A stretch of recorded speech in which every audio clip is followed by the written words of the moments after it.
Allez, votre invité à présent dans la grande interview en direct sur Boursorama, c'est l'économiste Marc Toiti. Bonjour Marc. Bonjour David, bonjour à toutes et à tous. Bon, il y a ce livre Reset 2, Reset 2, Reset 2 Wati. Ouais, on pourrait faire ça. Impossible de le resetter lui. Hein. Est-ce que ce serait une bonne chose d'ailleurs? Non, je sais pas. Non, il faut faire de temps en temps un petit reset. D'ailleurs, c'était l'objet du reset 1. Après la pandémie, je m'étais dit, bon, on va appuyer sur le bouton reset, ça va redémarrer sur des bases plus saines. Et en fait, c'est pire qu'avant. C'est-à-dire, on a fait plus de dettes, plus d'inflation, bien sûr, et plus de dangers également, plus de pouvoir de la Chine, etc.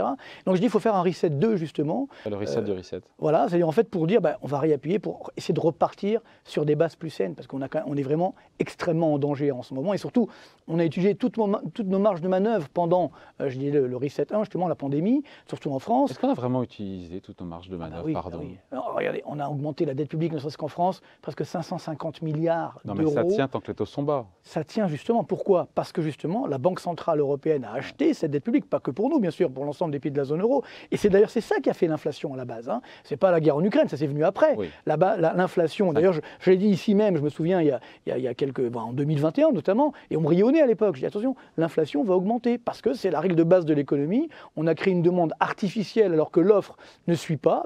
Si la demande est supérieure à l'offre, les prix augmentent. On était à 3-4% d'inflation. Avant le conflit en Ukraine, on était à 4. Non, on était bien plus au-delà. On était à plus de 5% aux États-Unis. Oui, mais le passage de 5 à 9, c'est encore une fois, c'est lié, bien sûr, parce qu'après, justement, lié au conflit en Ukraine. Encore, là aussi, autre erreur stratégique. Une erreur, c'est pas à cause des Russes, c'est parce que le problème, c'est que nous-mêmes, on s'est rendu dépendants du gaz russe notamment, les Allemands qui ont arrêté le nucléaire. Nous, on a limité le nucléaire. Et après, effectivement, on les boycotte. Alors au début, on devait les écraser, les Russes, et puis finalement, on se rend compte que c'est eux qui nous punissent quand ils ne nous vendent pas le gaz. Bon, c'est pas sérieux tout ça. Donc, encore une fois, la situation dans laquelle nous sommes aujourd'hui, c'est parce que nous avons eu des erreurs stratégiques de nos dirigeants, que ce soit les dirigeants politiques, également les dirigeants monétaires. Et ça, c'est vrai que c'est nouveau. Je le dis dans le livre. Qu'est-ce qu'il a fallu faire? Erreur, encore une fois, de stratégie monétaire. Clairement, mais écoutez, le patron de la Réserve fédérale américaine, Jérôme Powell, qui a dit en novembre 2021, il n'a pas attendu la guerre en Ukraine, il dit « mea culpa ». Je me suis trompé, oui. C'est-à-dire que globalement... L'inflation n'est pas transitoire. Eh oui, évidemment. Et nous, regardez, la BCE, Mme Lagarde n'a toujours pas fait son mea culpa. Je ne sais pas si vous avez remarqué. Elle a monté les taux d'ailleurs alors qu'il y a la récession qui arrive. C'est un petit peu tard. Elle qui avait dit en décembre, je crois, 2021, il n'y aura pas de hausse de taux en 2022. Voilà, bravo. Et bon, encore une fois, je ne dis pas que je suis mieux que les autres, etc. Je dis pas là, c'est qu'il faut regarder la réalité en face. D'ailleurs, je dédie le livre à tous ceux et toutes celles qui recherchent la vérité. Parce que le problème, c'est là. Alors, quelle est la vérité? Quelle est la vérité de Marc Toiti? Quelle est la réalité qu'il faut voir en face? C'est-à-dire que c'est une réalité, on a constamment un déni de réalité. Rappelez-vous encore, on n'a pas arrêté de nous dire « Ah ben non, mais la France, on va connaître les 30 glorieuses. Il faut être sérieux, il n'y aura pas d'inflation, on va écraser la Russie, etc. » C'est exactement l'inverse qui s'opère. Je dis que la Russie a fait un excédent commercial, courant de la balance courante, record, 162 milliards de dollars. Alors quand je dis ça, on me dit « Ah, vous êtes pro-russe ?» Mais ça n'a rien à voir. Pas parce qu'on dit une réalité qu'on est pro-russe. Il faut simplement dire la réalité. Il n'y a rien de plus beau que la liberté, bien entendu. Donc les sanctions n'ont servi à rien? Je n'irai pas jusque-là, encore une fois, mais déjà, tout l'enjeu, c'est qu'il fallait tout faire pour éviter que cette guerre ne commence, encore une fois, d'un point de vue diplomatique. Et c'est vrai qu'on s'est engagé dans cette surenchère, finalement. Et à partir de là, évidemment, les sanctions, on voit bien. L'Europe, c'est pas le monde. Laisser croire qu'en faisant des sanctions, on allait faire s'effondrer la Russie, alors que la Russie, elle peut se tourner, c'est ce qu'elle a fait, elle peut se tourner vers l'Inde, vers la Chine. Regardez aujourd'hui, quel est le pays aujourd'hui, si on regarde les indicateurs avancés de l'activité, qu'on appelle les directeurs d'achat, quel est le pays qui se comporte le mieux, qui a le plus de croissance aujourd'hui? C'est l'Inde. Pourquoi? Parce que l'Inde, justement, a développé ses accords commerciaux avec la Russie. Donc la Russie lui vend du pétrole, l'Inde le raffine et le vend à d'autres pays, notamment européens. Alors qu'avant, il n'y avait pas ces liens commerciaux avec l'Inde. Vous voyez, donc c'est ça, encore une fois, le manque de vista, le manque de vision économique. Nous, on regarde par le petit bout de la lorgnette et on regarde à très très court terme. Il faut avoir une vision de long terme, ce que nous n'avons pas malheureusement chez nous. Et alors, ce qui m'a beaucoup déçu ces dernières années, c'est qu'à l'arrière que les politiques fassent ça. Bon, moi j'ai prévenu Bruno Le Maire à plusieurs reprises, j'ai dit attention, vous lâchez trop, il m'a dit vous inquiétez pas, c'est financé par la Banque centrale européenne, tout est sous contrôle. Voilà, sauf que maintenant, évidemment, on paye les dégâts de cela, parce que comme il n'y a plus la planche à billets, les taux d'intérêt commencent à augmenter. Mais ce qui m'a vraiment déçu, c'est justement l'attitude des banques centrales, notamment de la Banque centrale européenne, parce qu'elle, on ne peut pas dire qu'elle est élue ou réélue. La Banque centrale européenne, c'est la gardienne du temple. Elle a un objectif d'inflation, je vous rappelle, de 2%. On est à 9,1% d'inflation. Ce n'est pas une erreur de l'épaisseur du trait. Ouais, c'est une vraie erreur stratégique. Qu'est-ce qu'elle aurait dû faire alors? Elle aurait dû déjà arrêter très vite la planche à billets. pour justement éviter, parce que On était en sortie de Covid, l'activité repartait. ça, je parle de 2021. Non, en 2021, ça a redémarré très fort. Rappelez-vous les indicateurs avancés. On le voyait que ça redémarrait très fort. Donc, il fallait déjà arrêter la planche à billets et remonter un petit peu les taux d'intérêt. C'est comme ça que ça marche, la politique économique. C'est-à-dire que quand ça va bien, un petit peu les taux d'intérêt, déjà, on serait au lieu de 9, on serait à 8 ou 7. Non, déjà, si on avait arrêté la planche à billets, on n'aurait pas une forte inflation en 2021 comme on l'a fait. Et puis surtout, ne l'oubliez pas, cette planche à billets a alimenté des bulles obligataires, des bulles boursières. Donc ça a eu aussi un rôle inégalitaire. Et des goulets d'étranglement aussi. Ben oui, non, mais ça a enrichi certains qui avaient de l'épargne, alors que ceux qui n'en avaient pas sont appauvris. Et donc aujourd'hui, le problème, c'est que ça crée des dangers sociétaux.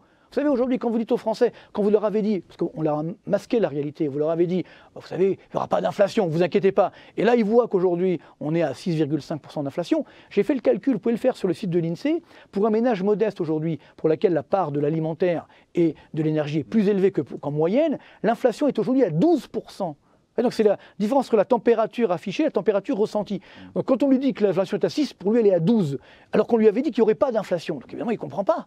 Comprenez? Donc c'est ça aujourd'hui le danger, c'est qu'il faut dire la vérité. Des fois elle n'est pas facile à dire, mais il faut dire voilà, on dit la vérité, on va s'en sortir. Il faut rester optimiste. Ah, c'est quoi la vérité? Aujourd'hui, la réalité, c'est qu'on a malheureusement une dette publique qui est énorme, des taux d'intérêt qui augmentent. On est aujourd'hui à 2,2%, 2,3% même sur le taux d'intérêt à 10 ans français, plus de 4% en Grèce, 3% en Italie. Donc ce sont effectivement, à chaque fois que le taux d'intérêt augmente de 1 point, ça coûte 40 milliards d'euros de charges d'intérêt de la dette sur 10 ans. 40 milliards. Là, au bout de 10 ans. Sur les 10 ans. Ça s'accumule, bien entendu. Et donc, ce qui veut dire que là, ça représente juste la hausse des taux d'intérêt qu'on a eu. Je vous rappelle qu'on a quand même eu le plus grave krach obligataire depuis 1994. On avait des taux d'intérêt négatifs, on est monté jusqu'à 2,4. Donc, ça fait quasiment 3 points. Vous voyez, ça fait très vite, c'est presque 150 milliards d'euros. Il n'y a pas eu de dégâts. Il n'y a pas attendez, mais ça arrive. Le problème, c'est que quand les taux d'intérêt augmentent, évidemment, les ménages, déjà, c'est la triple peine. Ils ont l'inflation, la récession et les taux d'intérêt qui augmentent. Évidemment, comment vous voulez qu'ils assument? Et quand je parle des ménages, il y a également les entreprises. Parce que là aussi, on fait un faux procès. Les entreprises françaises, n'oublions pas, 98% des entreprises françaises ont moins de 10 salariés. Donc, ce n'est pas les super profits pour les entreprises. C'est des lendemains difficiles. C'est des fins de mois compliquées. Donc, là aussi, il faut dire les choses. Mais nous, non, on est dans la théorie de la lutte des classes, etc. Quand même le ministre de l'économie dit aux entreprises, attention, il faut augmenter les salaires. Attendez, une entreprise, si elle veut garder ses salariés, si elle a besoin d'augmenter les salaires, elle va le faire d'elle-même. Alors que si justement on veut donner du pouvoir d'achat, là je vous donne une des solutions, il faut réduire les charges qui pèsent sur les salaires, donc augmenter les salaires nets, réduire la CSG. Sauf que pour faire ça, il faut baisser les dépenses publiques, notamment de fonctionnement, pas les dépenses sociales. Quoique, comme vous le savez, les dépenses sociales, c'est 32% de notre PIB en France. Numéro 1 au monde. Les pays de l'OCDE en moyenne, donc les pays riches, c'est 20%. Quand on me dit que la France est un pays ultralibéral, faut arrêter de dire des bêtises. Vous voyez, mais c'est vrai que ça passe dans l'opinion, parce que comme on n'a pas cette culture économique, heureusement qu'il y a Ecorama, bien entendu. Et c'est pour ça que généralement je fais ces livres pédagogiques, pour justement dire les choses. Et à partir de là, on peut se faire une opinion. Mais c'est en train d'évoluer. Moi, je reste optimiste. D'ailleurs, à la fin du livre, j'ai appelé ça restons optimistes mais réalistes. Il faut être optimiste. Les crises sont des phases d'opportunité, mais il faut être réaliste également. Parce que sinon, si on masque la réalité, évidemment, quand on est face au mur, alors là, on ne comprend pas ce qui nous arrive. La BCE qui se réveille tard, Marc, on en parle, mais qui se réveille quand même. 75 points de base de hausse de taux, c'était du jamais vu. La Bundesbank nous dit que d'autres hausses de taux significatives, donc en creux, a priori d'autres hausses de 75 points de base pourraient être programmées par la BCE. Est-ce qu'elle va réussir? Est-ce qu'elles vont réussir leur pari, les banques centrales? On sent dans le discours martial rigoriste de Jérôme Powell qui dit qu'il faut finir le boulot. Alors, il y a deux choses. C'est que les Américains ont commencé très tôt. D'ailleurs, on a vu qu'il y a déjà la récession aux États-Unis, mais le taux de chômage. C'est une vraie fausse récession aux États-Unis. Le taux de chômage reste extrêmement bas, mais comme ils ont commencé très tôt, je pense qu'ils peuvent sortir de l'inflation assez rapidement. Nous aussi, on va s'en sortir. Le problème, encore une fois, c'est que comment on sort d'une phase de forte inflation? Malheureusement, l'histoire économique le montre. C'est uniquement au travers d'une récession. C'est très simple. Dire que l'inflation va baisser, c'est inévitable. Comme je disais il y a un an, l'inflation va monter. Là, aujourd'hui, c'est inévitable. Pourquoi?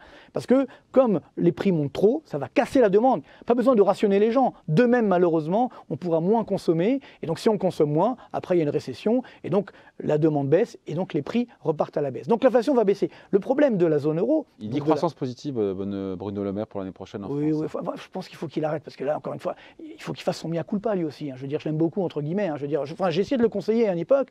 Bon, il ne m'a pas écouté. Tant pis, comme beaucoup, ça fait 25 ans que je fais ce métier, comme vous le savez, que j'ai conseillé tout le monde. Ils ne m'ont pas écouté, malheureusement. Alors, à un moment, j'ai un peu baissé les bras, puis je me dis non, on va quand même sauver la France. C'est vrai que c'est triste. si vous voulez. Donc là aussi, il faut prendre des pincettes. On ne sait pas ce qui va se passer. Si effectivement demain la guerre en Ukraine s'arrête, alors là tout ira bien, les prix des matières premières vont baisser, mais ça peut ne pas être le cas. Il peut y avoir des dangers géopolitiques ici ou là, puis après, il peut y avoir des dangers sociaux et sociétaux. Et puis surtout, justement, le problème de la BCE, c'est l'euro.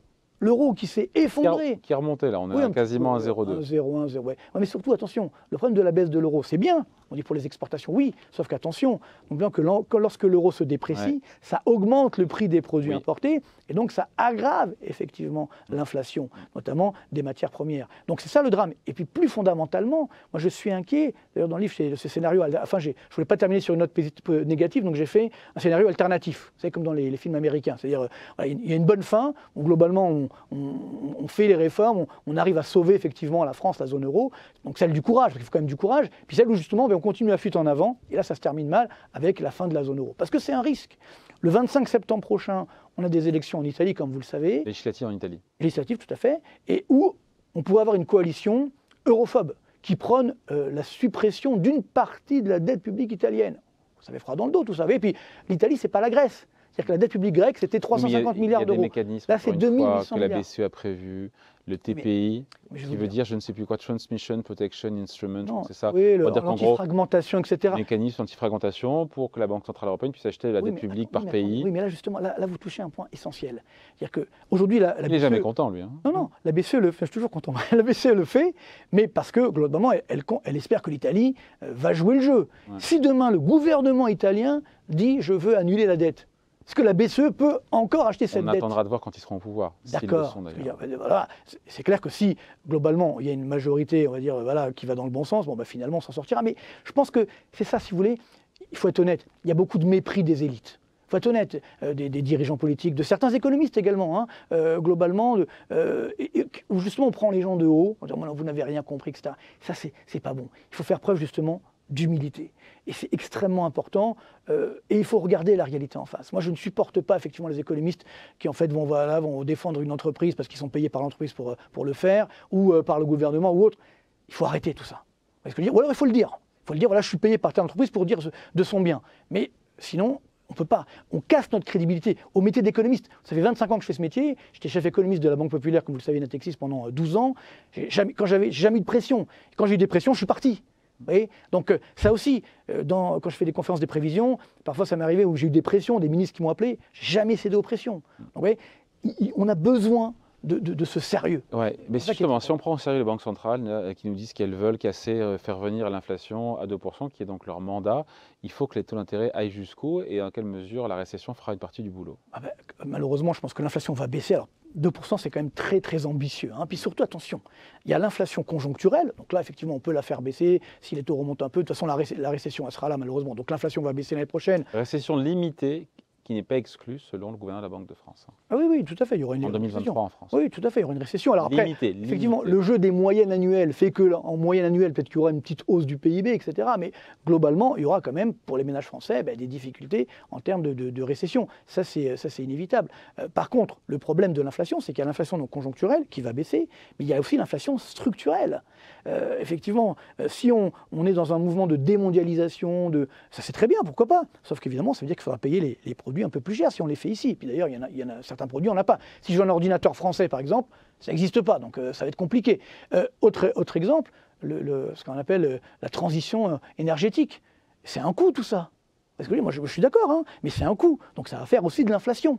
Vous voyez ? Donc l'inflation va rester durablement élevée. Ça, je pense, c'est vraiment un grand enjeu parce que toute notre génération, si vous voulez, la dernière fois qu'on a eu une inflation aussi forte dans le monde, c'était au début des années 80. Vous voyez, on était tout petits, vous étiez nés déjà, peut-être, oui, mais tout jeune. Voilà. Et moi, j'étais tout petit. Donc, ce dire là, c'est que toute notre génération, et même les dirigeants actuels, je ne sais même pas si Emmanuel Macron est traîné d'ailleurs, n'ont pas connu cette forte inflation. Vous voyez ? Donc, tout le problème est là, c'est qu'on n'est pas armé. On n'est pas préparé psychologiquement, même, j'ai envie de dire, économiquement, théoriquement, à cette phase d'inflation. Mais il faut prévenir qu'effectivement, l'inflation va durer. Et donc, durer, ça veut dire quoi ? C'est-à-dire qu'au-delà de l'aspect conjoncturel, on est parti sur un rythme d'inflation de 3-4%. Oui, je pense 3-4% durablement. Il faudra que les banques centrales s'assoient sur leur... De toute façon, non, mais attendez, ça aussi, il faut prévenir les auditeurs ou les téléspectateurs. C'est que l'inflation qui monte, la dette qui est très élevée, les taux d'intérêt vont continuer d'augmenter. Là, on est à 2,2, je pense qu'on sera à 3,5, peut-être 4, assez rapidement. Ça, il faut le comprendre. Ce qui ne serait pas sans impact évidemment sur le marché de l'immobilier, sur les marchés actions. Bien sûr. Là aussi, l'immobilier, encore une fois, l'immobilier et les actions, ce sont les meilleurs placements sur le long terme. Ça, j'ai aucun doute. Et d'ailleurs, je ne cesse de le dire. Par contre, c'est vrai que des fois, il y a des bulles. Donc, quand il y a des bulles, il faut qu'il y ait des ajustements. Donc, c'est vrai que les prix de l'immobilier aujourd'hui sont trop élevés par rapport à la réalité économique française. Il y a beaucoup, effectivement, de ménages qui ne peuvent pas accéder à la propriété. Et donc, ce qui veut dire qu'aujourd'hui, on a besoin de cette baisse des prix pour resolvabiliser la demande. Et ça repartira ensuite à la hausse. Mais la clé, c'est que, comme les taux d'intérêt étaient artificiellement bas, on a alimenté cette bulle. Donc à court terme, vous êtes inquiet pour l'immobilier ? Je ne suis pas inquiet, je pense que les prix peuvent baisser de l'ordre de 15%, si vous voulez. Mais pour moi, ce n'est pas inquiétant, parce que simplement, c'est encore une fois une reconnexion du marché immobilier à la réalité économique. Et même les agents immobiliers, parce que l'un me dit, oh, M. Toiti, vous avez dit que ça allait baisser. Je dis, oui, mais c'est bon pour vous, parce qu'avec ce niveau de prix actuel, le marché est figé, si vous voulez. Alors que si les prix baissent, on va réactiver le marché, donc il y aura des ventes, etc. Ça va dynamiser. Le problème, c'est effectivement les taux d'intérêt qui vont continuer d'augmenter. Et là, ça aussi, on n'est pas du tout préparé. Quand vous regardez le graphique, alors justement, dans mon livre, j'ai mis des graphiques, et d'ailleurs, ça c'est très intéressant, c'est enfin, si je peux me permettre, c'est un livre vivant. C'est-à-dire qu'en fait, ceux qui auront le livre, avec votre téléphone, il y a une petite application à charger, vous aurez tous les graphiques mis à jour en permanence pendant 2 ans. Parce que je me suis dit, effectivement, un livre économique, ça peut être daté. Que là, on verra l'évolution effectivement des graphiques au fur et à mesure. C'est une petite innovation, parce que je dis qu'il faut toujours faire de l'innovation. Donc il y a celle d'apporter cette innovation. Et donc là aussi, si vous regardez le graphique des taux d'intérêt à long terme, taux d'intérêt à 10 ans, depuis 2000, alors il y a eu des phases de hausse, mais c'est quand même une très grande tendance baissière. Oui, depuis 40 donc là, voilà. Donc là, on n'est pas habitué non plus à cette augmentation des taux. C'est le nouveau monde, justement. C'est le monde d'après. Et encore une fois, il faut dire les choses pour se préparer, non pas pour avoir peur, pour se préparer. Et une fois qu'on est préparé, à ce moment-là, on peut affronter. Et moi, je suis très optimiste parce que globalement, je sais que les entreprises, les ménages qui auront regardé la réalité en face, sortiront par le haut de cette crise. Ce qui m'inquiète simplement, c'est les dirigeants. Moi, je suis inquiet d'un point de vue social et sociétal, où il faut faire attention. Là, en France, on a effectivement des risques sociétaux pour les prochains mois, et je ne sais pas si on est armé pour y faire face. En attendant, il y a ce livre, donc, le Reset 2, Bienvenue dans le monde d'après, signé Marc Toiti. Merci beaucoup, Marc. Merci à vous, bonne continuation, à bientôt. À bientôt, bye. Bye.